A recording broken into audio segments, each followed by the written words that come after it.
अहिंसा एवं करुणा के अवतार श्रमण भगवान महावीर के पावन चरणों में सादर कोटि कोटि वंदन अभिनंदन। ध्यान योगी युग प्रधानाचार्य पूज्य श्री शिव मुनि महाराज साहब, संघ गौरव प्रवर्तक परम सेवा भावी पूज्य गुरुदेव श्री प्रेम सुख जी महाराज के पावन चरणों में सादर कोटि कोटि वंदन अभिनंदन। मंचासीन आदरणीय समागम मुनिवृंद, उपस्थित धर्मनिष्ठ बंधुओं, माता एवं बहन, जैसा कि आप सबको सूचित है, आज श्री वर्धमान स्थानकवासी जैन श्रमण संघ की स्थापना की 72वीं वर्षगांठ का आयोजन जैन स्थानक के प्रांगण में किया जा रहा है। राष्ट्रीय राजधानी क्षेत्र से हमारे भाई बहन और स्थानीय भाई बहन यहाँ पर उपस्थित हैं। कुछ ऐतिहासिक बातें आप लोगों ने सुननी है, कुछ बातें मैं भी आपके सामने करना चाहूंगा। संघ का, समाज का, संस्थाओं का, संगठन का हर काल में बड़ा महत्व रहा है। शायद इसी की महत्ता को पहचानते हुए वीतराग श्रमण भगवान महावीर ने नंदी सूत्र के प्रारंभ में संघ को अनेक प्रकार की सुंदर उपमाएं दी हैं। संघ का महिमा गान किया। हम सब एक व्यक्ति हैं, एक इकाई है। हम इकाई हो सकते हैं, संघ नहीं हो सकते। और हमेशा हमें अपने मनमानस में, जहन में इस बात को बैठाना चाहिए कि मेरे किसी भी प्रकार की क्रियाकलाप से, विचार से, किसी हरकत से संघों की गरिमा ना नष्ट हो, संघ कमजोर न पड़े, संघ ताकतवर हो और मैं संघ के किसी खास 2-4 लोगों को आगे देख करके मैं ईर्ष्या से ग्रसित ना हो। वैसे मानवीय स्वभाव है मिलना और बिछुड़ना। कभी हम मिलकर के बड़े खुश होते हैं और कभी हम छोटी छोटी बातों को लेकर बिगड़ जाते हैं, नाराज हो जाते हैं। ये बात केवल हमारे समाज तक नहीं है, ये मानव मात्र के साथ जुड़ा हुआ विषय है। अनेक प्रकार के वैचारिक मतभेद आते हैं, आचार भेद आते हैं और कई बार हम अपने आचार भेद और वैचारिक भेद को इतना दिल से लगा लेते हैं, हम बगावती भी हो जाते हैं, विद्रोही हो जाते हैं और तोड़ फोड़ करने में भी हम किसी प्रकार का संकोच नहीं करते। भगवान महावीर 24 तीर्थंकरों की पावन परंपरा, जिसे हम श्रमण संस्कृति कह देते हैं, श्रमण संस्कृति की धारा, और वर्तमान में इस धारा की 4 धाराएं प्रवाहित हैं।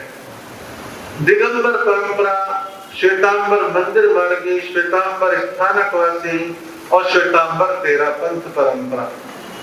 बहुत सारे नौजवान अति उत्साह में आकर के कहते हैं, क्या है ये 4 धाराएं हैं, 4 परंपराएं, सब क्या है, सब नहीं होना चाहिए, एक हो जाना चाहिए। लेकिन अभी वो समाज में नए नए भावनाओं में बहते हैं, औरों के यहाँ का कुछ देख करके अपने यहाँ पर प्रतिक्रिया करते हैं। लेकिन जैसे जैसे समाज में रहते हैं उनको मालूम पड़ता है कि अपनी अपनी मान्यताओं का आग्रह व्यक्ति को कैसे प्रेरित करता है। पहली बात तो मैं जैन एकता की बात कर दूं। जैन एकता को लेकर के आचार्य श्री महाप्रभु जी का दृष्टिकोण बहुत प्रचारित है। आप जिस भी आमनाय के हैं, जिस भी परंपरा के हैं, आप अपनी परंपरा का 100% पालन करो और उस पर गर्व करो। लेकिन दूसरी धाराओं के प्रति द्वेष मत रखो, घृणा मत रखो, उनके खिलाफ नेगेटिव प्रचार मत करो। आप अपना प्रचार करो, अपनी बात कहो, अपना संगठन मजबूत करो, अपने को मूल्यवान बनाओ, आप अपने आप को महत्वपूर्ण बनाओ।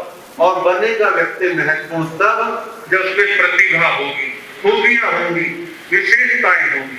आप कल्पना करें 100 साल, 75 साल, 100 साल पहले का वातावरण, संचार साधन बहुत अल्प मात्रा में थे। भौगोलिक दूरियां जो आज थी वो तब भी थी। सड़कों का जाल आज जैसा नहीं था, ट्रेनों की सुविधा आज जैसी नहीं थी, सूचना तंत्र आज जैसा नहीं था। अपने अपने प्रांतों में, अपने अपने इलाके में साधु साध्वियां संयम ग्रहण करने के पश्चात अपनी जिंदगी का अधिकांश हिस्सा अपने खास इलाके में, खास प्रांत में वही सारी जिंदगी गुजार देता था। उत्तर वाला दक्षिण में, दक्षिण वाला उत्तर में आने की जहमत नहीं उठाता था। मार्ग में कठिनाई है, चर्या में दिक्कत है, कौन जाए कैसे जाए, और ऐसे में बात केवल कर रहा हूं स्थानकवासी समाज की। और ये बात स्थानकवासी समाज की तो है ही है, लेकिन ये समस्या उन और संप्रदायों की भी निश्चित तौर पर रही होगी। लेकिन स्थानकवासी समाज में अमित राय जी ने आपको एक साथ में कई संप्रदायों का परिचय आपको दे दिया। कितनी छोटी छोटी स्थानीय संप्रदाय थी, आप उन्हें जिला स्तर कह लो, 2-3 जिलों को मिला के कह लो, प्रांत को कह लो, इतने इलाके तक वो लोग सीमित होते थे। वहीं अपनी मान्यता, अपनी धारणाओं के प्रति बड़े दृढ़ रहा करते थे। लेकिन हर काल में कुछ लोग ऐसे आते हैं जो समन्वय के महत्व को समझते हैं, संगठन के महत्व को समझते हैं और कोशिश करते हैं कि समान विचारधारा वाले लोगों को कैसे संगठित किया जाए। सन 1900 की शुरुआत होते ही भारत में आजादी का आंदोलन दिन प्रतिदिन तीव्र होता जा रहा था। देश के अंदर एक ही बात थी कि अंग्रेजों से मुक्त होना है। इधर आजादी का आंदोलन चल रहा था, इधर हमारा समाज भी करवट ले रहा था। और अमित राय के लिए चर्चा करी Shri All India Shwetambar Sthanakvasi Jain conference. इसमें एक से एक बड़े प्रबुद्ध श्रावक श्राविकाएं सामाजिक कार्यकर्ता होते रहे हैं और जिन्होंने बड़ी प्रबलता के साथ संगठन को समझा और संगठन की स्थापना करने के लिए भरसक प्रयत्न करे। इधर साधु समाज में जो प्रगतिशील विचारधारा के साधु लोग थे, वो भी संगठन के महत्व को मान रहे हैं। और ये मैं आपको बताऊं, संगठन तो बहुत बाद में बना, लेकिन इसके प्रयत्न लघु रूप में चल रहे थे। क्षेत्रीय सम्मेलन कहो, स्थानीय सम्मेलन कहो, प्रांतीय सम्मेलन कहो, ये चल रहे थे। उत्तर भारत वाले अपने सम्मेलन कर रहे थे, राजस्थान वाले अपने, मालवा, महाराष्ट्र, गुजरात, सब जगह प्रयत्न जारी है। लेकिन समय आता है, निमित्त मिलता है और कुछ ऐतिहासिक घटनाएं घटने लगती हैं। उत्तर भारत के स्थानकवासी साधुओं में एक नया विवाद आ गया जिसे पत्री विवाद कहते हैं। पत्री विवाद कहो, कैलेंडर विवाद कहो, पक्की पत्र को लेके कहो, तिथियों को लेके कहो, और ये ज्योतिष का जो विषय है बड़ा कंट्रोवर्शियल विषय है। कई तरह की धारणाएं होती है, कई बड़े बड़े त्योहार 2-2 दिन मनाते हैं। तो पत्री विवाद क्या था? पूज्य श्री सोहन लाल जी महाराज जो अमृतसर में विराजमान रहे, उत्तर भारत में जिन्होंने विचरण किया, सुदूर प्रांतों में जिन्होंने विचरण किया, बड़े ज्ञानी, बड़े विद्वान थे। आगम के विद्वान के साथ साथ ज्योतिष के भी विद्वान थे। पूज्य सोहन लाल जी महाराज ने पत्री का निर्माण किया और समाज से कहा इसके आधार पर हम चलेंगे। पक्षी का विवाह, संवत्सरी का विवाह, चातुर्मास में जो डबल महीने आते हैं, नौद का महीना, तो उनके विवाह ये सारे हल हो जाएंगे। लेकिन कुछ ऐसे संत थे जिनका दृष्टिकोण उनसे थोड़ा भिन्न था। हालांकि पूज्य श्री गणी उदय चंद जी महाराज विरोधी नहीं थे, लेकिन उनका कहना था संघ में एकता बनी रहे, इसलिए मैं इस दृष्टिकोण से सहमत नहीं हूं।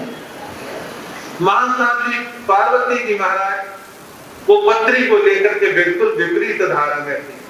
बड़ा खींचातानी का वातावरण बना कि पत्री को लेकर संत समाज में विवाद आया है।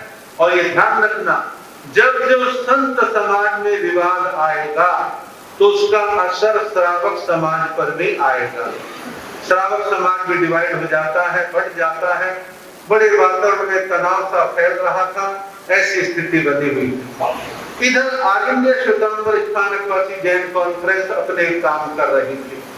जब ये पत्री विवाद धीरे धीरे आगे बढ़ने लगा तो पत्री विवाद को लेकर ऑल इंडिया जैन कॉन्फ्रेंस भी अपने एक्टिव हुई और जैन कॉन्फ्रेंस का एक प्रतिनिधि मंडल आचार्य श्री सोहनलाल जी महाराज से मिलने के लिए अमृतसर आया और अमृतसर में आने वाले जो वरिष्ठ श्रावक थे कॉन्फ्रेंस की तरफ से सेठ गोपाल चंद जी नहा, सेठ वर्धमान जी पीतलिया रतलाम वाले, सेठ अचल सिंह जी आगरा वाले, सेठ केसरी मल जी चौरड़िया, धूलचंद जी भंडारी, लाला टेक चंद जी जैन पंजाब वाले और हीरा चंद जी नामदेचा, ये सारे 1931 के अंदर अमृतसर आए।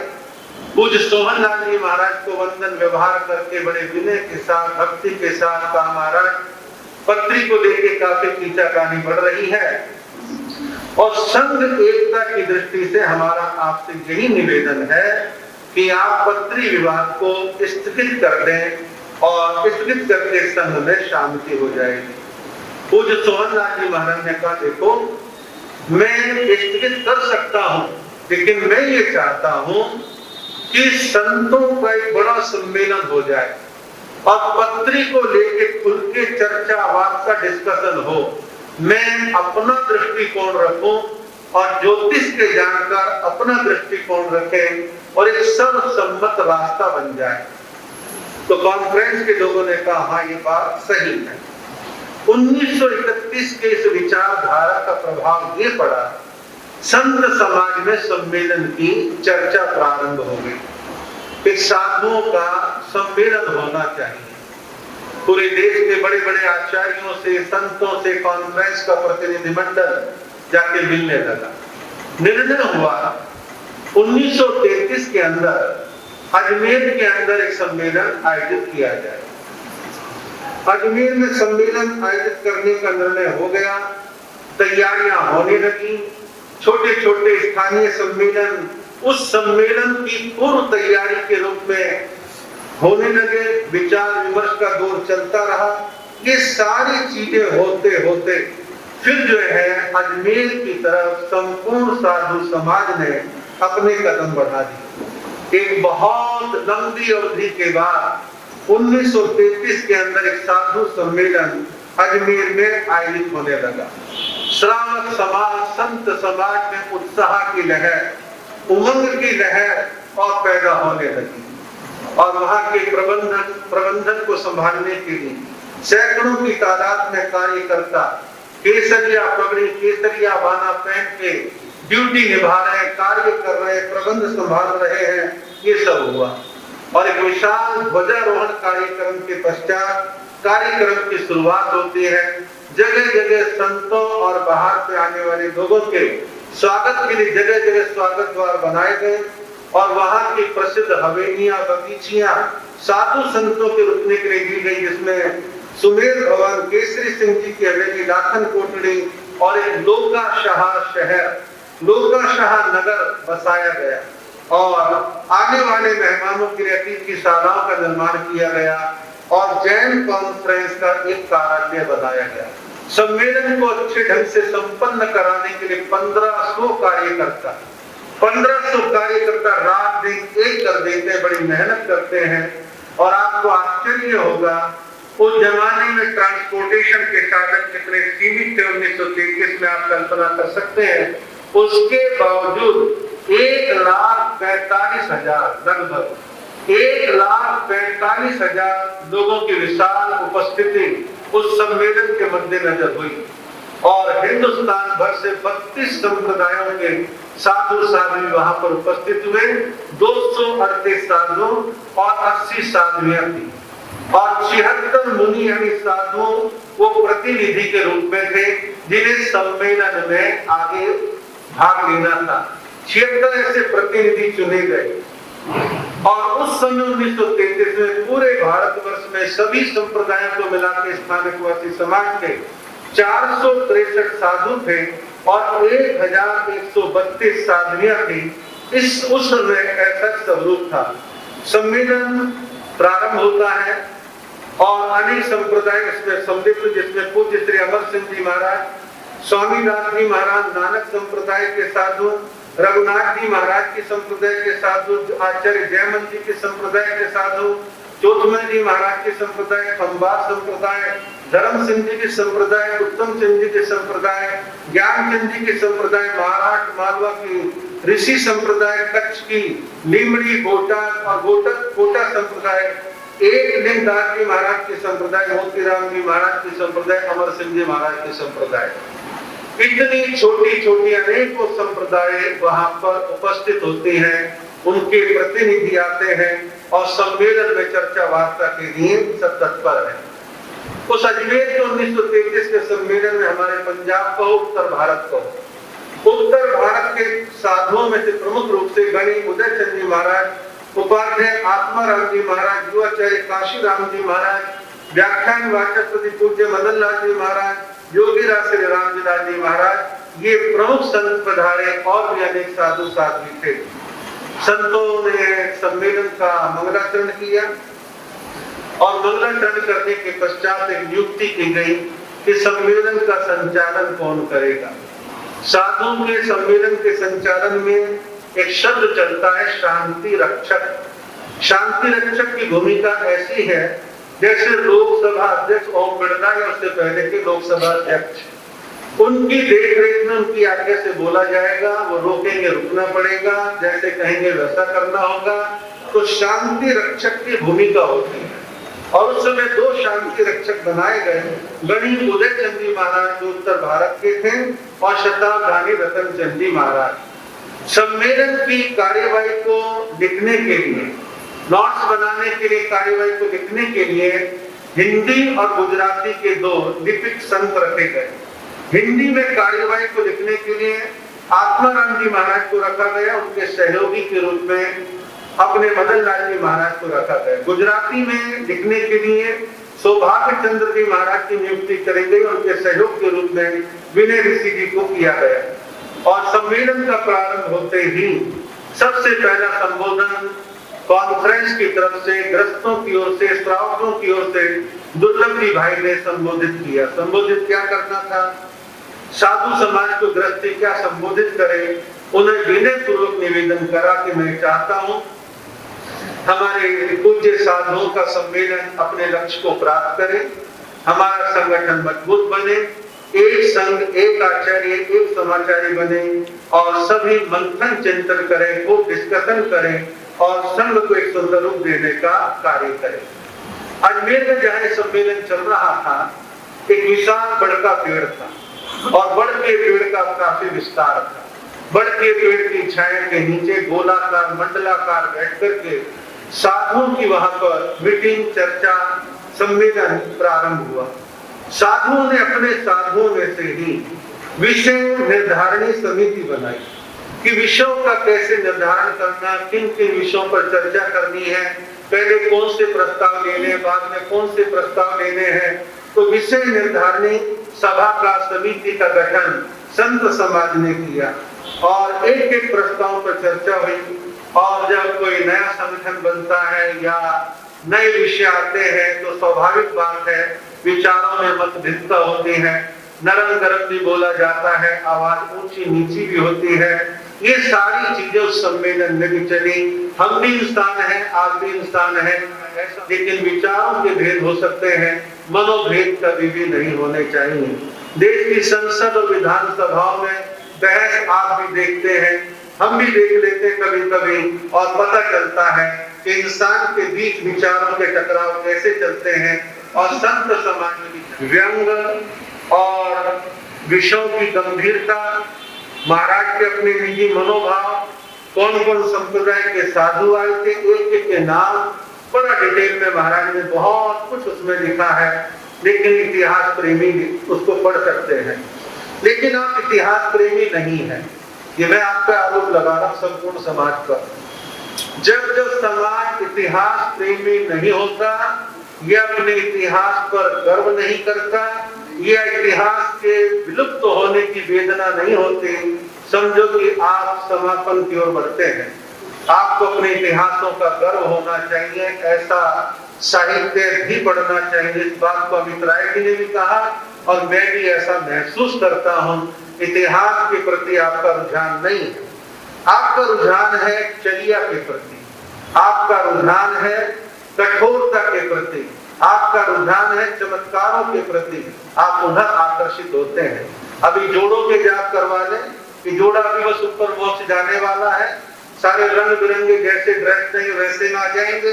इतिहास की चर्चा कहीं हो, संघ समाज संगठन की चर्चा हो तो रुचि से कम आएंगे, घटने से ज्यादा आएंगे। ये कब होता है? जब संघ संगठन इतिहास की प्यास नहीं होती है। तो ये प्यास बढ़नी चाहिए, संघों के महत्व को समझना चाहिए। तो ये अजमेर का 1933 का सम्मेलन पूरा सफल भी नहीं हुआ, पूरा फेल भी नहीं हुआ। मेरे जैसा पॉजिटिव सोच का व्यक्ति पे मानता है भविष्य की सुंदर नींव पड़ गई, बेस बन गया, मालूम पड़ गया माहौल क्या है, कितना हम इस विषय को साध सकते हैं। अतिवादी विचारधारा के लोग तो हर काल में कट जाते हैं, अपने आप जुदा हो जाते हैं, और मध्यम मार्ग के विचारधारा के लोग आपस में इकट्ठे हो जाते हैं। समय बीतने लगा और 33 के बाद इधर आजादी का आंदोलन और तेज हो गया। देश का राजनीतिक सामाजिक वातावरण अपने तरीके से मोल्ड हो रहा था। इधर जैन कॉन्फ्रेंस, साधु समाज, प्रगतिशील विचारधारा के साधु वो लगातार पत्र व्यवहार, चर्चा, वार्ता, मिलना जुलना, छोटी छोटी मीटिंग करते थे कि तब सफल नहीं हुए, अब सफल होंगे। और एक चीज और कहूं, कभी भी मीटिंग और सम्मेलनों को सफलता असफलता से नहीं आंकना चाहिए। हिम्मत होनी चाहिए, बार बार संवाद करेंगे, बार बार बहस करेंगे और अपना रास्ता बनाएंगे। रास्ता बनता है बेशर्ते हम चर्चा वार्ता करके कुछ न कुछ अच्छी बातें देते जाएं। और सामूहिक चर्चा कभी भी घाटे का सौदा नहीं होती। कम से कम सामने वालों का दृष्टिकोण तो पता चलता है। तो इस प्रकार संवाद से कभी मत डरो, मानो मत मानो, लेकिन संवाद जरूर करो और संवाद करने से समाधान मिलते हैं। ये सब चीजें चलती रही। अब फिर दोबारा से एक चर्चा का बाजार गर्म होने लगा, एक सम्मेलन और करना है। कॉन्फ्रेंस में भी चर्चा की, साधु समाज में भी चर्चा की और सम्मेलन की चर्चा चलने लगी। अब चर्चा यहाँ आके टिक गई कि सम्मेलन कहाँ करना है। 2 शहरों के नाम आए, पाली में कर ले, राजस्थान पाली में करें। पाली जिले में तहसील है सोजत शहर, सोजत में कर ले। कई तरह की चर्चा चलती रही। जैन कॉन्फ्रेंस के सक्रिय कार्यकर्ता धीरज भाई जी एक तरफा अपने मन से घाणेराव सागरी मारवाड़ गए और वहां के संत से मिले और कहने लगे, अरे भाई साधुओं का एक सम्मेलन करवाना है और आपके शहर में करा देते हैं। आप लोगों ने लोकाशाह गुरुकुल का निर्माण तो कर लिया है और लोकाशाह गुरुकुल का उद्घाटन भी आपको करवाना है। एक पंथ दो काज, लोकाशाह गुरुकुल का उद्घाटन भी हो जाएगा, साधु भी आ जाएंगे, साधुओं का सम्मेलन भी हो जाएगा। उस सस्ते जमाने संघ वालों ने कहा कितना खर्चा आ जाएगा? ये कोई लगभग 10,000 रुपए। उस जमाने में 10,000 रुपए 1952 के आसपास की बात है। 10,000 की बात संघ बोला हाँ कर देंगे। जब ये बात मधुर केसरी जी महाराज को जोधपुर में मालूम पड़ी तो सोच में पड़ गई क्या हुआ कि सम्मेलन की बात उड़ गई वातावरण में। उन्होंने सागरी वालों को बुलाया, बोला भाई पूरे देश भर से लोग आएंगे, साधु समाज आएगा, तुमने जल्दबाजी में हाँ भर दी और ये 10,000 रुपए से क्या होगा? बोला जी अब तो इज्जत का सवाल है, अब तो सम्मेलन करना ही है, पैसे की जहां तक बात है कुछ ना कुछ कर देंगे। तो मर्द केसरी जी महाराज बोले कोई बात नहीं, तुम्हारी भावना है, ये भावना पूरी होगी। तुम अपना मन बनाओ और मन बना करके आप दृढ़ता के साथ टिक जाओ। और दृढ़ता के साथ उनको टिकने के लिए कहा, भावना बढ़ गई और महाराज की प्रेरणा के परिणाम स्वरूप उन्होंने 61,000 रुपए उस जमाने में इकट्ठे करे कि साधुओं का सम्मेलन कराना है और 61,000 रुपए इकट्ठे कर दिए।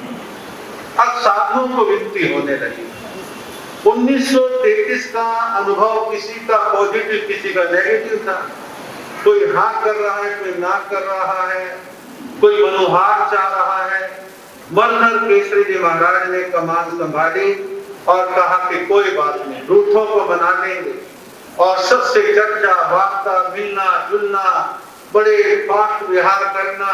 परिणाम ये निकला, टोलों पे टोले, उत्तर भारत, मध्य भारत, राजस्थान, महाराष्ट्र, गुजरात, सब तरफ के साधु समाज के संत साध्वी घाणेराव सागरी मारवाड़ की ओर अग्रसर हो जाते हैं।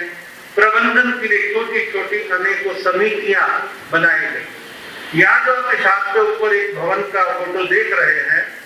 ये वही भवन का मुख्य गेट है जो राजस्थान घाणेराव सागरी ने लोकाशाह गुरुकुल का गेट है। इसी गुरुकुल के अंदर साधुओं का सम्मेलन हुआ था।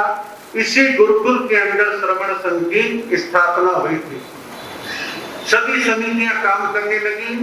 इस लोकाशाह गुरुकुल के दाएं और बाएं, इसके लेफ्ट साइड में वहां पर लोकाशाह नाम का नगर बसाया गया। आने वाले मेहमानों अतिथियों के लिए 2300, 2300 आवास गृह कहो, हट्स कहो, जो भी कहो, कमरे कहो, ऐसे टेम्परेरी कमरे वहां पर, टेंट हाउस तब भी बनाते होंगे, रात तो बढ़िया बनाते हैं। तो 2300 ऐसे रुकने के अपने कक्ष बनाए गए और मुख्य पंडाल जो बनाया गया वो 400 हाथ बाई 1100 हाथ लंबा चौड़ा बनाया गया। 400 हाथ बाई 1100 हाथ लंबा चौड़ा पंडाल बनाया गया और उसी के बगल में पाकशाला, भोजनशाला बनाई गई, जहां लोगों के लिए खाना पीना, नाश्ता आदि इनका इंतजाम था। और 21 स्वागत द्वार बनाए गए। एक टेम्परेरी पोस्ट ऑफिस वहां पर बनाया गया। सम्मेलन होगा, देश भर से लोग आएंगे और लैंडलाइन वगैरह सब गायब थे और मोबाइल का तो मतलब ही नहीं है। और पोस्ट ऑफिस बनाए गए और वहां पर टेम्परेरी बिजली का एक बिजली घर बनाया गया, पूछताछ कार्यालय बनाया गया और एक रेडियो स्थल बनाया गया। रेडियो का मतलब ट्रांजिस्टर नहीं था, रेडियो का मतलब है ये भोपू माइक उस जमाने हुआ था, बड़ा विवादास्पद विषय था। तो वहां से इंफॉर्मेशन, सूचनाएं वगैरह देने की व्यवस्था बनाई गई। और 4 कुओं से लगातार पानी आ रहा था। पीने के लिए पानी की 45 प्याऊ लगाई गई थी और सैकड़ों पनिहारें सिर पर रख के कलश भर के पानी ला रही थी। पानी कलेक्ट किया गया और घाणेराव सागरी शहर के संपूर्ण जैन समाज ने अपने मकान और हवेलियों के दरवाजे खोल दिए। कोई भी मेहमान हमारे घरों में आकर के रुक सकता है। अक्षय तृतीया का शुभ दिन आता है। पहले प्रातः काल अक्षय तृतीया का महोत्सव मनाया गया। साधुओं के प्रवचन होते हैं, ऋषभदेव भगवान का गुणगान गाया गया। और उस समय पारने कितने हुए थे? 1952 में केवल मात्र 35 पारने होते हैं। पारनों में 10 से 12,000 लोगों की उपस्थिति थी। और इस प्रकार प्रातः काल पारनों का आयोजन अक्षय तृतीया का आयोजन हुआ। अक्षय तृतीया के दिन में दोपहर में संतों ने अपने आहार पानी गोचरी से निपटे और आहार करने के बाद संतों ने अपने सम्मेलन को शुरू किया। संतों ने अपने सम्मेलन को शुरू कर दिन में 3 बजे मंगलाचरण किया। मंगलाचरण करके सम्मेलन की शुरुआत होती है और 1952 के सम्मेलन में 151 संत थे, 80 साधुयां थी, 51 प्रतिनिधि थे और 21 साधु विषय निर्धारणी सभा में थे। विषय निर्धारणी समिति में से किसके टॉपिक पर चर्चा करनी है।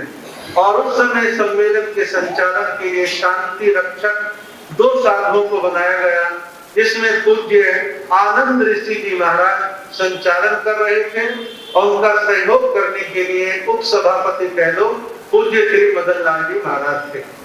और ये सभा दिन में अपनी 2 बैठकें करती थी, बाद में 3-3 बैठकें होने लगी और रात को विषय निर्धारणी सभा वाले साधु चर्चा करते थे।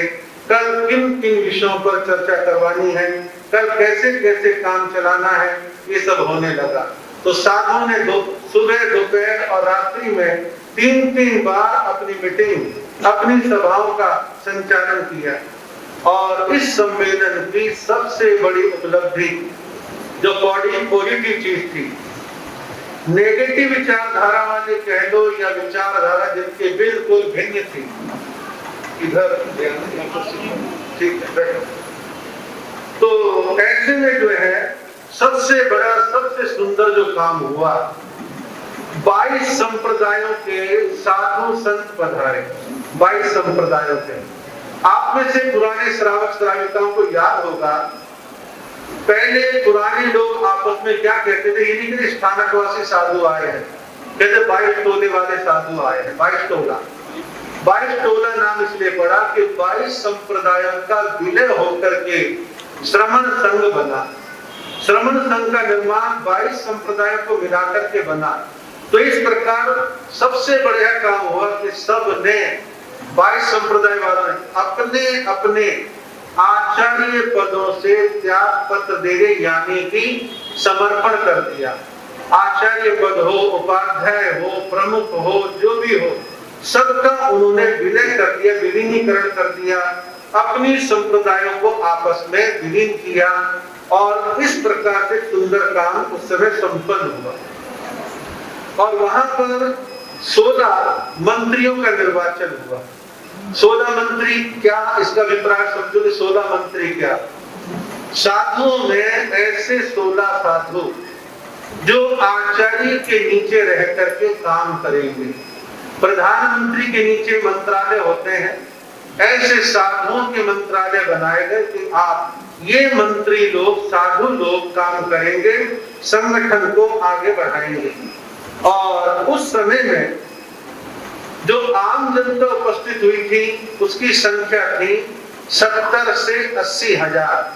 70 से 80 हजार श्रावक श्राविकाएं पूरे देश से उस समय पधारे थे। और ये सम्मेलन टोटल 12 दिन तक चला था। और जब सम्मेलन में सबने अपने संप्रदायों के पदों का त्याग करा, सम्मेलन में अपनी संप्रदायों का विलय किया, सारे समाज में हर्ष की लहर पूरे वातावरण के अंदर व्याप्त हो गई। और यहाँ पर भी उस सफलता का श्रेय मर्धर केसरी जी महाराज को मुख्य रूप से मिला। उन्होंने बड़ी मेहनत करी, प्रबंध किए। इसकी बील बोल रही है भाई, लाइट गई है, बाकी बाहर जनरेटर होगा, कोई बात। तो भाव कहने का ये है कि बड़ा सुंदर काम सम्मेलन में होता है। और एक हमारे जैन समाज के वृद्ध पत्रकार थे मोहनलाल जी पुनमिया। मोहनलाल जी पुनमिया ने जितने दिन सम्मेलन चला उतने दिन एक दैनिक बुलेटिन जो है उन्होंने जारी किया।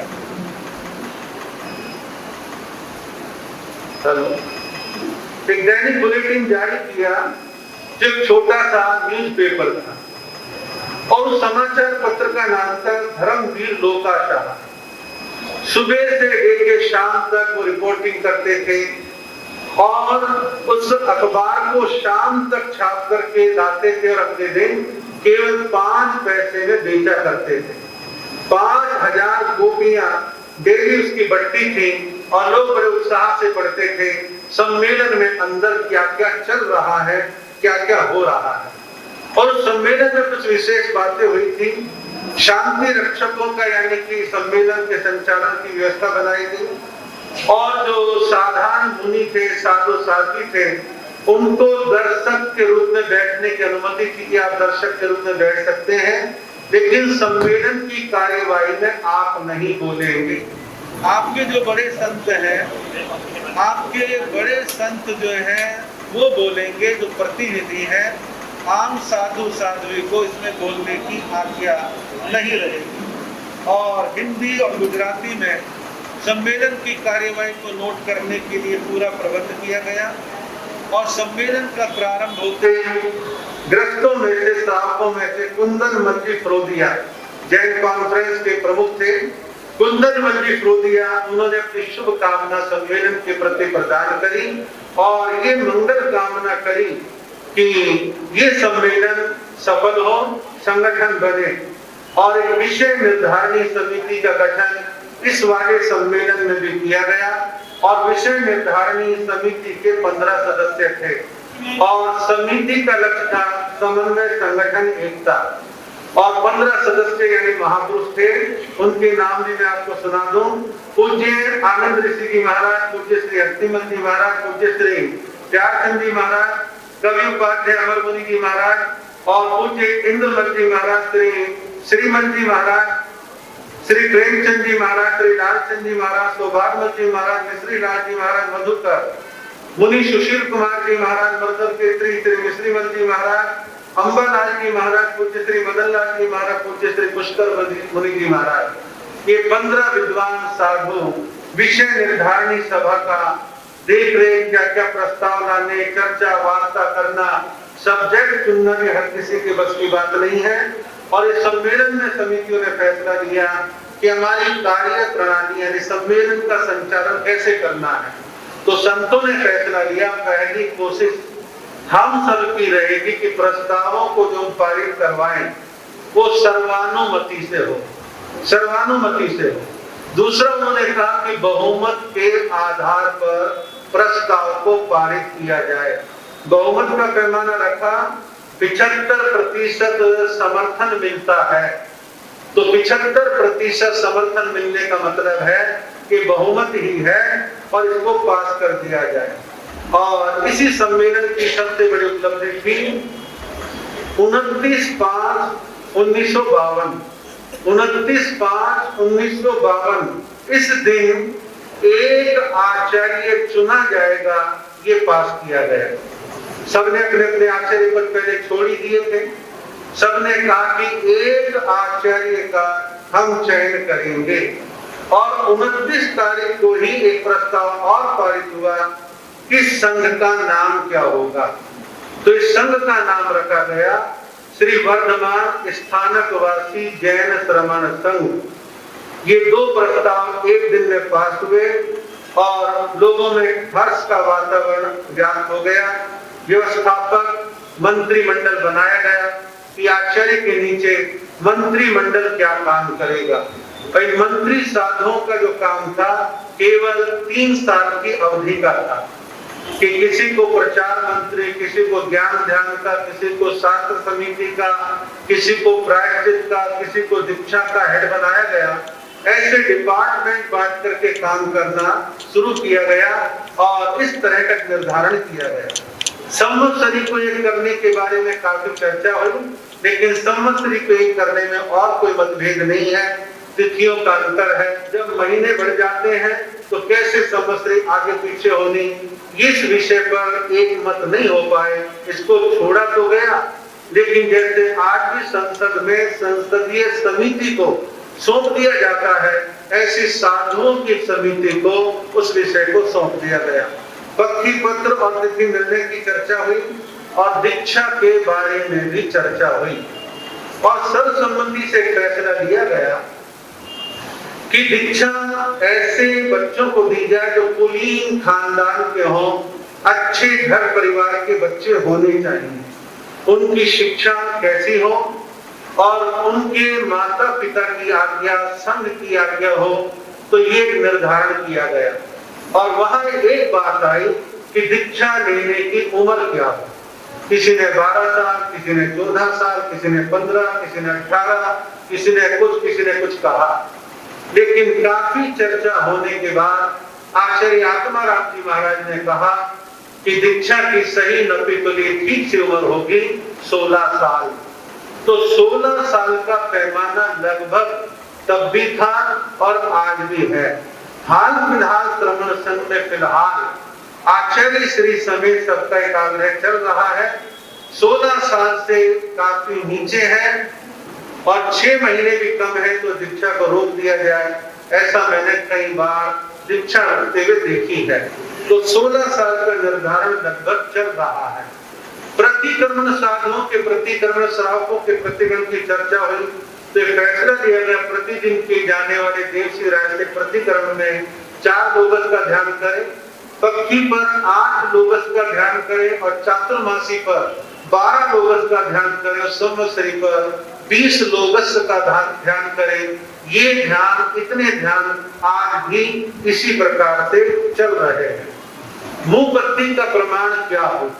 मोमबत्ती के प्रमाण को लेकर चर्चा चली। 16 अंगुल बाई 21 अंगुल और इसे बोलते हैं आत्म अंगुल, यानी अपने आप के शरीर की उंगलियों का पैमाना। अब किसी की उंगली मोटी, किसी पतली, वैसी तो फेस होगा, तो एक प्रमाण के साथ मोमबत्ती बनाने का विधान 16 बाई 21 का मतलब ये नहीं, फैला के फोल्ड करने के बाद 8 तह करने के बाद जो स्वरूप बनता है वो मुख वस्त्रिका का स्वरूप निश्चित रहेगा। साग सब्जी फल फूल आदि में साधु क्या ले सकता है, क्या नहीं ले सकता, क्या सचित क्या अचित, कैसे सचित कैसे अचित, इन सब चीजों को लेकर काफी डिस्कशन हुआ। कई चीजों पर विवाद बना रहा और इसको भी समिति के सुपुर्द कर दिया गया। फिर नंबर आया आचार्य कौन। सबने अपने अपने आचार्य पद का त्याग तो कर दिया, अब सब बैठे हैं बिना आचार्य के।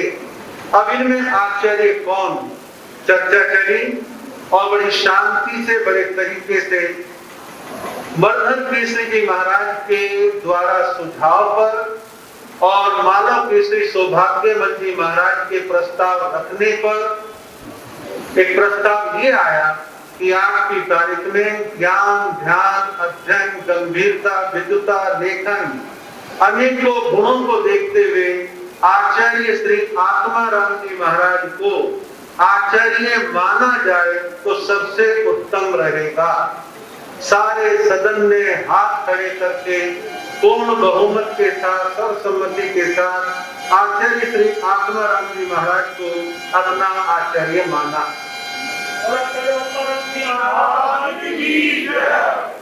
फिर कुछ संतों के सुझाव पर एक उपाचार्य का भी चयन हुआ और उपाचार्य का चयन किया गया पूज्य श्री गणेशी लाल जी महाराज को।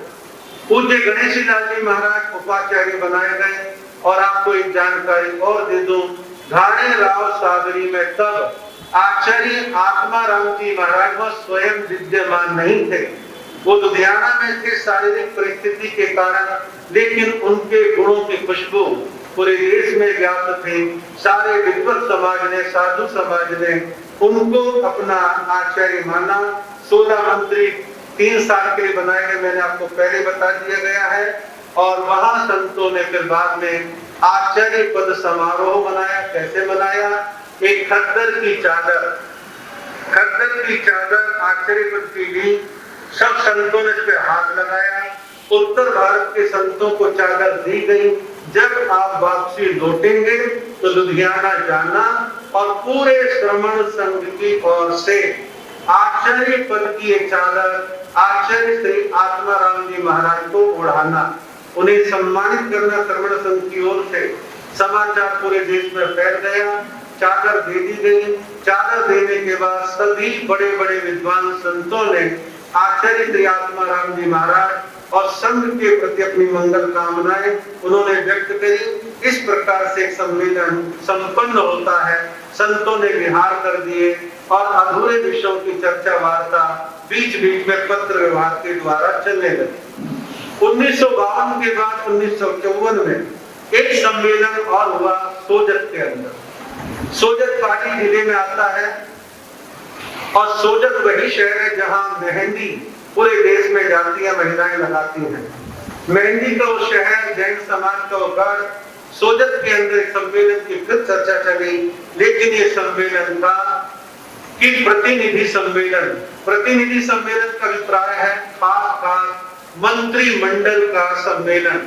तो मंत्रिमंडल के सम्मेलन का वातावरण बनता है, प्रमुख संत आते हैं, इकट्ठे होते हैं, नगर प्रवेश होता है और उस प्रतिनिधि सम्मेलन में मंत्रिमंडलीय सम्मेलन में भी 136 संत और 142 साधवियां एकत्रित होते हैं।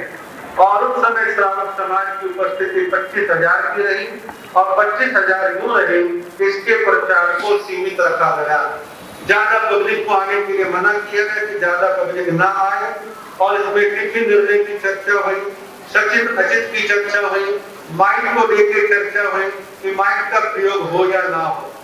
इसी प्रकार ये सम्मेलन होने के बाद 1956 में फिर एक सम्मेलन बीनासर में हुआ। बीनासर आप यही समझे बीकानेर जिले का एक हिस्सा, जैसे हम पहले कहते थे वही गुड़गांव का पुराना शहर या छावनी, या आज का गुड़गांव या न्यू गुड़गांव, तो ऐसे ही बीनासर बीकानेर का एक हिस्सा है। वहां पर भी इसी प्रकार साधु साध्वी समाज अच्छी संख्या में उपस्थित होता है और विशाल साधु समुदाय के रुकने की व्यवस्था कई स्थानों पर करी गई। चंपा लाल बाटिया की बगीची को भी इस काम के लिए दिया गया। जब हमने श्रमण संघ की स्थापना की 60वीं वर्षगांठ नई दिल्ली तालकटोरा स्टेडियम में मनाई थी, तो चंपा लाल बाटिया का पोता इस समाचार को पढ़ के दिल्ली आया था कि हमारे यहाँ पर भी हमारी बगीची में साधु लोग ठहरे थे, बड़ा खुश हुआ और उस सम्मेलन उस कार्यक्रम में वो भी शामिल हुआ। और वहां पर एक कन्याशाला चलती थी, उसके सारे भवन को दिया गया। लूणियों की कोठड़ी और आचनियों की कोठड़ी, कोठड़ी कहते हैं विशाल भवन, कहने को कोठड़ी है लेकिन विशाल भवन होते थे, हवेलियां होती थी। ये सारी बड़े बड़े सेठों की हवेलियां दी गई, साधुओं के आवास की व्यवस्था की गई और इस सम्मेलन में 15,000 लोग उपस्थित हुए। 15,000 लोग उपस्थित होते हैं, कई विषयों पर चर्चा वार्ता होती है। और सम्मेलन के लिए जब नगर में साधुओं ने साध्वियों ने प्रवेश किया, तो ये चीज मैंने इसी सम्मेलन की कार्यवाही में पढ़ी और जिसका पालन अक्सर हम कर नहीं पाते, फेल रहते हैं हम भी और आप भी, कि यहाँ साधुओं ने अनुशासन का पालन करा। नगर प्रवेश करेंगे तो 4-4 की पंक्ति में करेंगे, 4-4 की लाइनों में कतारबद्ध होकर साधु समाज ने नगर में प्रवेश किया और वहां एक विषय को लेकर हंगामा हुआ। साधु समाज में भी हुआ और जैन कॉन्फ्रेंस के सम्मेलन में, वहां जैन कॉन्फ्रेंस का भी सम्मेलन लगा, उसमें भी हुआ। माइक पर बोले या ना बोले, इस बात को लेकर जमाने में इतना हुआ था कि बड़ा विवाद का विषय था। साधुओं ने भी कहा ये माइक माइक माइक ये नहीं होगा, ऐसे नहीं होगा, माइक पर नहीं बोलना चाहिए, कहीं ना कहीं बोलना चाहिए, चलने लगे। होता है, आज भी होता है, विचार होते हैं। बड़ा हुआ, मर्दन केसरी जी महाराज ने खड़े होकर के हस्तक्षेप किया, सबको समझाया और समझाने का परिणाम ये निकला, सब शांत हो गए और इसका एक मिडवे बीच का रास्ता निकाल लिया गया। कॉन्फ्रेंस में जो हंगामा हुआ श्रावकों में, श्रावक समाज को हिस्सा बंटने लगा, माइक के पक्ष विपक्ष में माहौल बना, तो मर्दन केसरी जी महाराज उस सम्मेलन में गए और श्रावकों का भी मार्गदर्शन करके सबको शांत किया, वातावरण बनाया। उस सम्मेलन में साधु समाज ने फैसला लिया कि भाई हम सबको साधुओं में हमने जो मंत्री बना दिए, ये मंत्री ना बना करके कोई और शब्द ले। मंत्री शब्द में वो आती है राज सत्ता की। तो साधु समाज ने अपने साधु समाज में से 4 विद्वान संतों को उपाध्याय पद प्रदान किया और मंत्री पद को उस समय समाप्त कर दिया गया। फिर भी एडमिनिस्ट्रेशन के लिए, लिखा पढ़ी के लिए, पत्राचार के लिए महामंत्री का पद जो दिया गया व्याख्यान वाचस्पति श्री मदन लाल जी महाराज को, ये महावंश समाज ने और एक श्वेतांबर मूर्ति पूजक समुदाय है कि हमें हर्ष है कि इतनी छोटी छोटी संप्रदाय को मिला के एक समाज बन गया, उसका सम्मेलन बड़े सफल तरीके से जो है बन गया।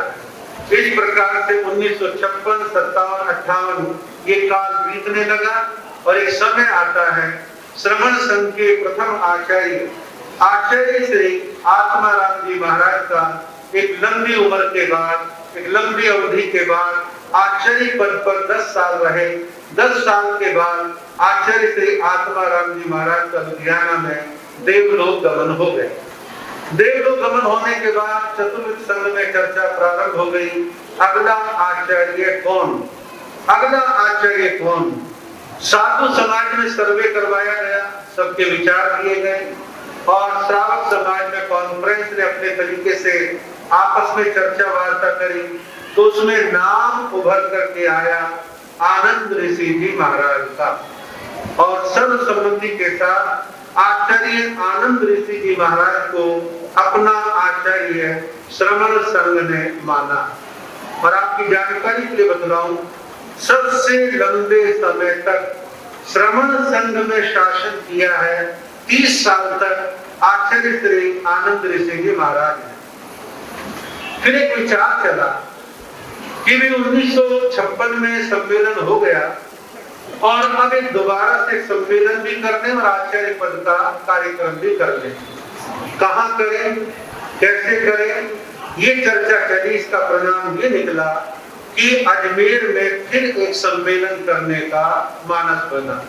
1933 में हुआ था, पूरा सफल नहीं हुआ। अब इस सम्मेलन को 1964 में करने का निर्णय हुआ कि हम अजमेर में आचार्य पद का चादर समारोह और साधु सम्मेलन करेंगे। पुराने सम्मेलनों की तरह यहाँ पर भी सभी प्रांतों से साधु साधु पधारे। सम्मेलन की सेम कार्यवाही वैसे चलती है। अनेक प्रकार के आचार विचार व्यवहार संबंधी काफी चर्चा वार्ताएं होती हैं और ये सारा होने के बाद आखिर में आचार्य आनंद ऋषि जी महाराज को जो है वहां पर आचार्य पद की चादर दी गई।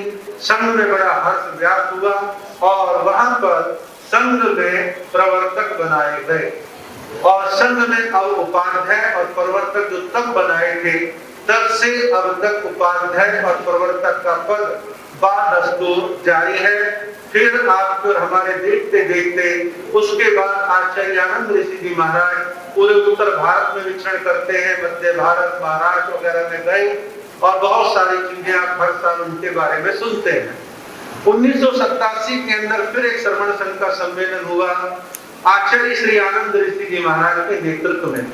आचार्य आनंद ऋषि जी महाराज ने अपने उत्तराधिकारी के रूप में उस सम्मेलन से पहले एक युवाचार्य का चयन किया, जिनका नाम था, बड़े विद्वान थे, बड़े ज्ञानी थे, जैन संप्रदाय के थे, पूज्य श्री मिश्री मंजी महाराज मधुकर।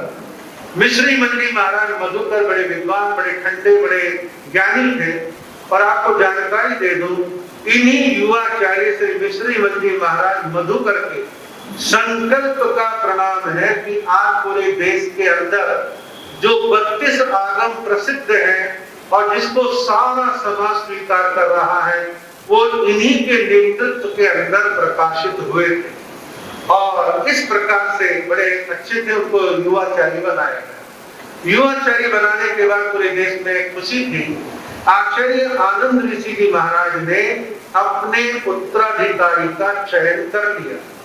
आचार्य आनंद ऋषि जी महाराज ने कहा कि युवाचार्य श्री जी, आप राजस्थान से विहार करो, महाराष्ट्र आओ, मेरे साथ चातुर्मास करो, हम और आप मिलकर के श्रमण संघ के भविष्य का ट्रैक बनाएंगे, चर्चा करेंगे, वार्ता करेंगे।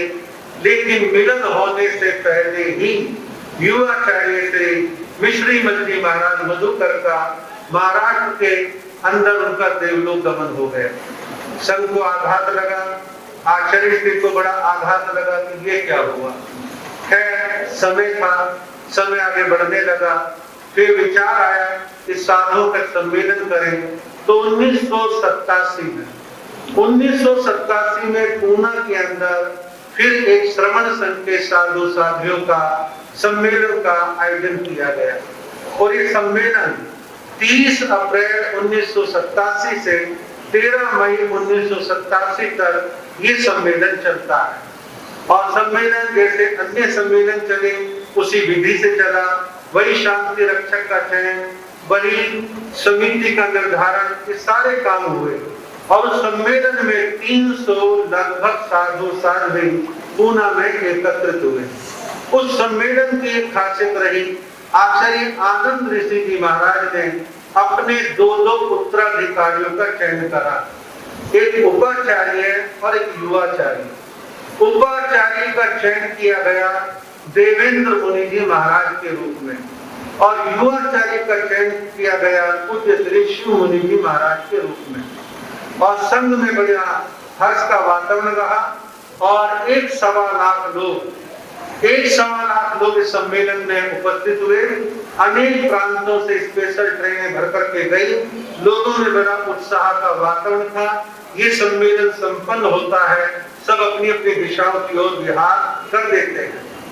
फिर समय का चक्र घूमने लगा और समय आता है आचार्य देवेंद्र मुनि जी महाराज को आनंद ऋषि जी महाराज के देवलोक गमन के बाद संघ का आचार्य बनाया गया। और आचार्य बनाने के बाद 1993 में 93 के झीलों की नगरी उदयपुर के अंदर आचार्य पद चादर महोत्सव मनाया गया और आचार्य देवेंद्र मुनि जी महाराज को संघ ने अपना आचार्य माना। आचार्य पद की चादर दी गई और मैं भी समय पर गया और 1.5 महीना में वहां कार्यक्रम में रुका था और संत समाज को बहुत नजदीक से देखने का अवसर मिला। मेरे भी अनुभव के अंदर विकास हुआ और उस कार्यक्रम में लगभग 1.25 लाख लोगों की उपस्थिति वहां भी थी। पूरा भंडारी मंडप खचाखच भरा हुआ था। पूरे देश भर से वहां पर लोगों की उपस्थिति हुई। 1993 के बाद आचार्य देवेंद्र मुनि जी महाराज ने अपना शासन संभाला। शासन चलता रहा, लेकिन देखते देखते 1998 के अंदर उनका भी अकस्मात देवलोक गमन मुंबई के अंदर हो गया। उसके बाद आचार्य शिव मुनि जी महाराज को संघ ने अपना आचार्य माना और दिल्ली ऋषभ विहार के अंदर 2001 के अंदर आचार्य पद चादर समारोह मनाया गया। उसमें भी लगभग 60,000 लोगों की उपस्थिति रही और वो चादर समारोह बहुत गरिमा के साथ संपन्न होता है। और फिर इसके पश्चात 2015 इंदौर का सम्मेलन हुआ। इंदौर के सम्मेलन में आप भी थे, हम भी थे। पूरे देश भर से लगभग 500 से अधिक श्रमण संघ के साधु साध्वी सम्मिलित हुए। सम्मेलन के सुचारू रूप से कार्यवाही चलती है और बहुत सुंदर वातावरण में वो सम्मेलन भी संपन्न होता है। इस प्रकार महत्वपूर्ण तिथि, महत्वपूर्ण साल, महत्वपूर्ण घटनाएं ये सब मैंने आपको बताई। क्या सम्मेलन यूं ही बन गया? सम्मेलन संगठन के बनने में पसीना बहाना पड़ता है, मेहनत करनी पड़ती है, समर्पण की आहुति देनी पड़ती है। संगठन को बनाने के लिए समर्पण और अनुशासन दोनों चीजों की आवश्यकता हमेशा रहती है। एक बार की बात है, हम लुधियाना में थे, आचार्य शिव मुनि जी महाराज भी थे, मैं भी वहां पर था। अक्षय तृतीया का अवसर था और 13 पंथ के आचार्य महाप्रभु जी भी वहां पर विराजमान थे। एक ही भवन, एक ही बिल्डिंग में हम लोग इकट्ठे रुके थे। हीरालाल जी जैन की इच्छा थी कि इस समय बड़े बड़े संतों का आचार्य का मिलन होना चाहिए। हम मिले, तो मिलने के बाद जब पर्सनल कमरे में बैठे, आचार्य शिव मुनि जी महाराज भी थे, मैं भी था, तो आचार्य महाप्रभु जी ने कहा था कि मुझे प्रसन्नता है कि आपका जो संगठन श्रमण संघ का है, हम 13 पंथी सबसे ज्यादा जुड़ाव यदि महसूस करते हैं तो श्रमण संघ के साथ हम अपना जुड़ाव महसूस करते हैं, क्योंकि श्रमण संघ का स्वभाव मध्यम मार्गी है। आपके यहाँ पर बहुत ज्यादा रूढ़िवादिता नहीं है, बहुत ज्यादा अड़ियलपना नहीं है। आपके संघ के अंदर एक लिबरल स्वरूप है। आप सबसे मिलकर चलते हैं, आप समन्वय के प्रतीक हैं। तो उन्होंने कहा था कि मैं ये चाहूंगा कि आप भी अपने संघ को और अधिक मजबूत, सुंदर, अनुशासित, व्यवस्थित बनाने पर फोकस करें, ध्यान दें। उन्होंने कहा था कि संघ संगठन एक रात में नहीं बनते, एक रात में नहीं बनते। उन्होंने कहा था कि होना ये चाहिए, हम समस्याओं पर खुल करके चर्चा वार्ता करें, फिर सर्वसम्मति से एक फैसला लें और फैसला लेकर उसके इम्प्लीमेंटेशन पर, क्रियान्वयन में पूरी ताकत को झोंक दें। धीरे धीरे संघ लाइन पर आता है, मजबूत बनता है, अच्छा बनता है। आप भी अपने संघ के लिए ऐसा प्रयत्न करें। पहले भी लोग मेरे से पूछते रहे हैं और अभी भी मेरे से पिछले 15-20 दिनों लोगों ने पूछा, महाराज जी ये श्रमण संघ स्थापना दिवस क्या होता है, क्यों मनाते हो, इससे क्या होगा? मैंने एक ही बात कही, हर साल 15 अगस्त तो 26 जनवरी ना आए, 15-20 साल के बाद छोटे छोटे बच्चे कहेंगे क्या होता था, इसका क्या मतलब है? तो मैंने स्थापना दिवस मनाना चाहिए कि हम अपने लोगों को, बच्चों को, युवाओं को ये बतलाएं, जैसे बड़का पेड़ फलदायी होता है, छाया देता है, उपकार करता है, ऐसी संघ भी उपकार करता है, मेरी भी और आपकी भी।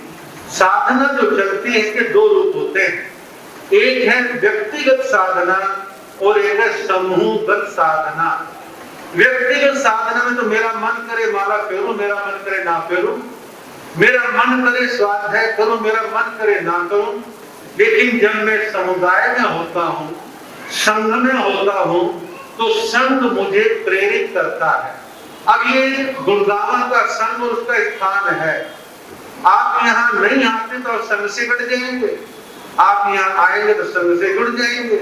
लगातार नई इंफॉर्मेशन आपको मिलती है, प्रेरणाएं आपको मिलती है, आप धर्म ध्यान करते हैं, त्याग तपस्या करते हैं, दान पुण्य करते हैं, संगठित होते हैं, व्यवस्थित होते हैं, जाप करते हैं, तो ये सब चीजें होती हैं। तो इसलिए संगठन का हर काल में महत्व है। तो हम अपने संघ के स्थापना दिवस को बड़े गर्व और गौरव के साथ हमें मनाना चाहिए। जब मैंने दिल्ली करोल बाग में 50वां स्थापना दिवस मनाया तो कईयों ने कहा अच्छा ऐसा भी होता है, मैंने कहा हाँ ऐसा होता होना चाहिए। फिर हमने बीच बीच में मनाते रहे, जब 60वां मनाया, षष्ठी पूर्ति समारोह ताल कटोरा में पूरे देश में धूम थी, उत्साह का वातावरण था। और अभी 3 साल के बाद 75वां साल भी आ रहा है। हालांकि इन चीजों की लीड देनी चाहिए ऑल इंडिया जैन कॉन्फ्रेंस को। सारे सम्मेलन, सारे चादर समारोह, अनेकों विवादों में जैन कॉन्फ्रेंस की पॉजिटिव भूमिका रही है। लेकिन कॉन्फ्रेंस कमजोर पड़ जाए, कॉन्फ्रेंस आपस के मामलों में उलझ जाए तो बड़ी दयनीय स्थिति बनती है। मैं चाहूंगा कि ऐसे अवसरों पर कॉन्फ्रेंस को आगे बढ़ना चाहिए, कॉन्फ्रेंस को आगे कदम बढ़ाना चाहिए और कॉन्फ्रेंस और अधिक मजबूत बने। मैंने 2-3 बार देखा है, श्रमण संघ कमजोर बनता है यानी विघटित होता है तो कॉन्फ्रेंस बीमार पड़ती है, कॉन्फ्रेंस बीमार पड़ती है तो साधु समाज बीमार पड़ता है। बीमार का मतलब विवाद, झगड़े, मनमुटाव ये नहीं होने चाहिए। मतभेद है, चर्चा वार्ता करें तो इसको संभालने का कार्य करें। एक मेरा सुझाव कई बार चलता है साधु समाज में, कई श्रावकों के साथ भी मैं कहता हूं कि साधुओं के लिए विधान में है 3 या 5 साल के बाद सम्मेलन जरूर करें। लेकिन मेरा मानना है ये महंगे सम्मेलन मत करो, लाख लोगों की भीड़ को मत बुलाओ, 10,000 12,000 की भीड़ तो झेल ली जाएगी। आर्थिक बर्डन उसी संघ में पड़ता जो करवाता है। तो मेरा मानना है कि साधु समाज मिलता रहे। यदि प्रत्यक्ष नहीं मिल पाते, फिजिकली नहीं मिल पाते हैं तो जूम के माध्यम से साधु समाज को बारंबार चर्चा करनी चाहिए। मैं आपको एक चीज बताऊं, मैं भी उसमें आता हूं, आप भी आते हैं। किसी से हम कई महीनों कई साल के बाद मिलते हैं तो कई बार हम लोग नॉर्मल नहीं हो पाते, सोचते हैं मेरी बात सुन जाएगी, कहूं ना कहूं, इनके विचार कैसे हैं कैसे नहीं है, हम समझ नहीं पाते, हम औपचारिक बात करके पिछड़ जाते हैं। जब बारंबार चर्चा करते हैं, एक दूसरे के स्वभाव को, विचारों को समझ लेते हैं तो हम खुल के बात करते हैं और जब खुल के बात होती है समाधान भी निकलता है। साधु समाज है, पढ़े लिखे हैं, कोई असभ्य नहीं है, लेकिन बारंबार का चिंतन समाज को संभालता है और समय समय पर मिलना अच्छा रहता है। और मैंने एक चीज देखी है, समाज में 3 धाराएं हमेशा थी हैं और रहेंगी। एक है बहुत उदारवादी, जिन्हें आप बहुत मॉडर्न कहते हैं, एक है बहुत रूढ़िवादी, पुरानी विचारधारा, पिछड़ी विचारधारा के, एक है मध्यम मार्गी। श्रमण संघ मध्यम मार्गी संघ है। श्रमण संघ मध्यम मार्गी संघ है। और मैंने देखा जब जब श्रमण संघ के सम्मेलन हो, स्थापना दिवस मनाए जाए, तो सोशल मीडिया पर कट्टरवादी विचारधारा के लोग नेगेटिव मैसेज दुनिया भर के डालते हैं, खूब लिखते हैं। उनका श्रमण संघ से कोई लेना देना नहीं है। अब क्या उनकी बातों का जवाब देते रहे? अपनी एनर्जी को क्या वहां खर्च करते रहे? वहां हमारे को अपनी एनर्जी बर्बाद नहीं करनी। हाँ, एनर्जी लगानी है, अपने विकास पर लगाएं, अपने संगठन पर लगाएं, अपनी प्रगति पर लगाएं।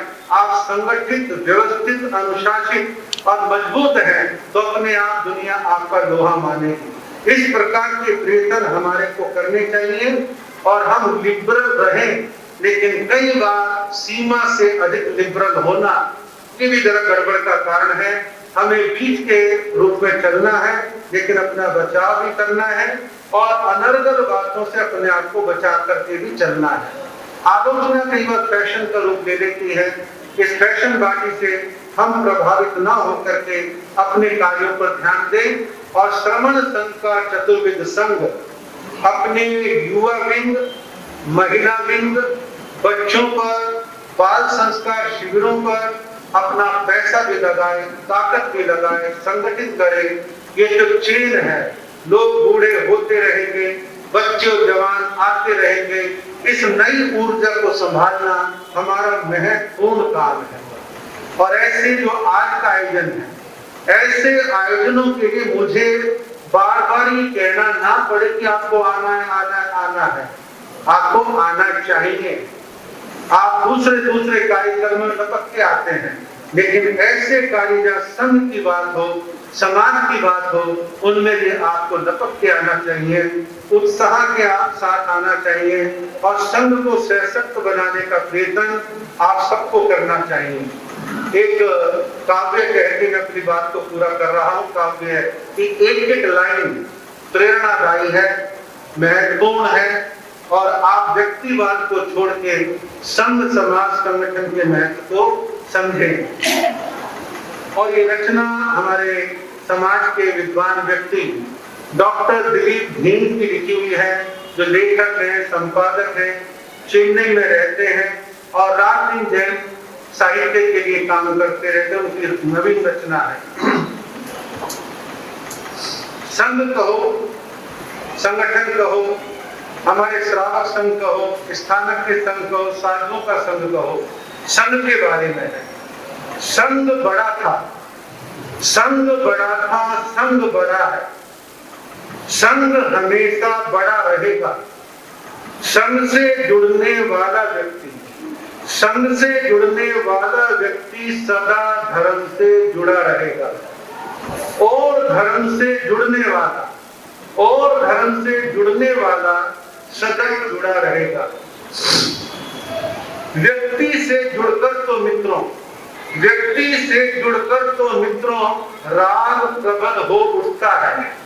आप एक साधु साधु से व्यक्ति में जुड़े, क्या कर लोगे ज्यादा ज्यादा? महाराज जी हमारे, महाराज जी हमारे, हमारे घर आ जाओ, हमारे चरण डाल दो, इससे ज्यादा क्या करोगे? लेकिन संघ से जुड़िए। व्यक्ति से जुड़कर तो मित्रों राग प्रबल हो उठता है। पंथवाद गुरुवाद पनपता, पंथवाद गुरुवाद पनपता, तेज धर्म का घटता है। धर्म का तेज घटेगा, व्यक्ति गुरु गुरु गुरु कर लो, संघ की कीमत कम हो जाएगी। धर्म बनेगा तेजस्वी तो, धर्म बनेगा तेजस्वी तो संघ यशस्वी बना रहेगा। संघ बड़ा था, संघ बड़ा है, संघ हमेशा बड़ा रहेगा।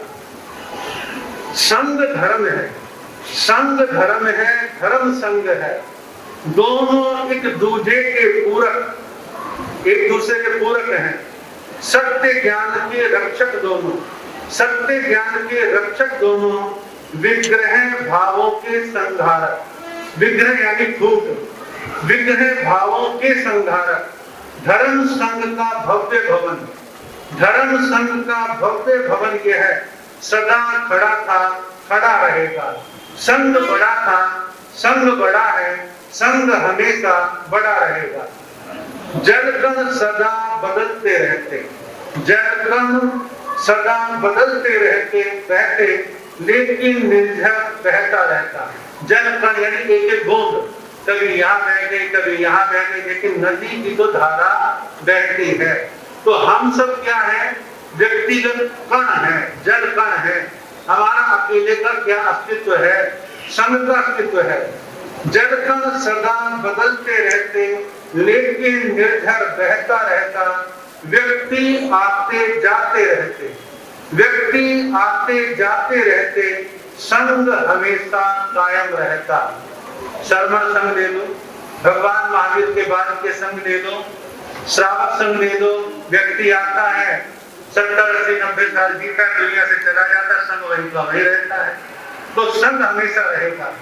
व्यक्ति आते जाते रहते, संघ हमेशा कायम रहता। अतः संघ बड़ा व्यक्ति से गौरव इसका बड़ा रहेगा। संघ बड़ा था, संघ बड़ा है, संघ हमेशा बड़ा रहेगा। चार तीर्थ की जहां सुरक्षा, चार तीर्थ, साधु साध्वी श्रावक श्राविका, चार तीर्थ की जहां सुरक्षा, ज्ञान ध्यान का हो विस्तार। चार तीर्थ की जहां सुरक्षा, ज्ञान ध्यान का हो विस्तार। समता त्याग समर्पण सेवा, समता त्याग समर्पण सेवा, निष्ठा आपस में सहकार, अनुशासन में बंधा संग ही, अनुशासन में बंधा संग ही श्रेष्ठ जनों से जुड़ा रहेगा। संग बड़ा था, संग बड़ा है, संग हमेशा बड़ा रहेगा। गुणधारी जयवंत संघ का, गुणधारी जयवंत संघ का सम्मान सत्कार करता है। गुणधारी जयवंत संघ का सम्मान सत्कार करता है। हाथ जोड़कर शीश नमाकर सदा नमस्कार करते हैं। उपकारों से आलोकित मन, उपकारों से आलोकित मन कृतज्ञता से भरा रहेगा। संग बड़ा था, संग बड़ा है, संग हमेशा बड़ा रहेगा। ये काव्य की पंक्तियां अपने आप में बड़ी अर्थपूर्ण है। हम व्यक्तिगतता को हटाएं, समूह को बढ़ाएं, संघ को महत्व दें, संघ का पालन करें। कुछ लोग कहते हैं फला आचार्य के पास मेला लगा रहता है, फला आचार्य के पास मेला लगा रहता है, 4-4 महीने जहां का मेला लगा रहता है। लगेगा मेला? वहां सबको एक शिक्षा दी जाती है, अन्य सामान्य साधु साध्वियों के पास जाओ या मत जाओ, आचार्य के पास कंपलसरी जाओ। क्या हम अपने संघ में ऐसी प्रेरणा देते हैं? हम कहते हैं आचार्य के पास जाओ या ना जाओ, मेरे पास जरूर आओ, मेरे पास जरूर आओ।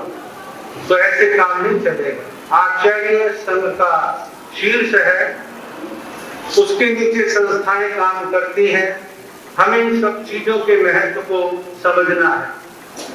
मेरठ में विराजमान उत्तर भारतीय प्रवर्तक श्री शांति स्वरूप जी महाराज, आनंद ऋषि जी महाराज ने उनको प्रवर्तक पद दिया, तो साधु समाज में थोड़ी सी खींचातानी, उनको भी पद चाहिए, उनको भी पद चाहिए। अब आचार्य जी के पास पत्र वगैरह आने जाने लगे और तरह तरह की भाषाओं में लिखने लगे, तो शांति स्वरूप जी महाराज को मालूम पड़ा। शांति स्वरूप जी महाराज ने आचार्य आनंद ऋषि महाराज को एक अंतरंग पत्र लिखा।